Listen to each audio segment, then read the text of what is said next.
নির্বাচনে ভোট গণনাকে সামনে রেখে শান্তির বাজারে অনুষ্ঠিত হলো গুরুত্বপূর্ণ সাংবাদিক সম্মেলন।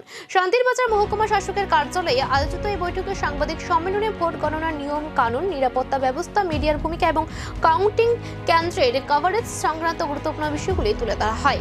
এছাড়া উপস্থিত ছিলেন বিভিন্ন সংবাদ মাধ্যমের প্রতিনিধিরা। এদিকে জেলা নির্বাচনী আধিকারিক তথা জেলা শাসক এমডি সাজ্জাদ পি এদিন শান্তির বাজারের কাউন্টিং হল পরিদর্শন করেন এবং প্রস্তুতি খতিয়ে দেখেন। প্রশাসনের পক্ষ থেকে জানানো হয়েছে, ভোট গণনা প্রক্রিয়া স্বচ্ছ ও সুষ্ঠুভাবে সম্পন্ন করতে সব ধরনের ব্যবস্থা নেওয়া হয়েছে।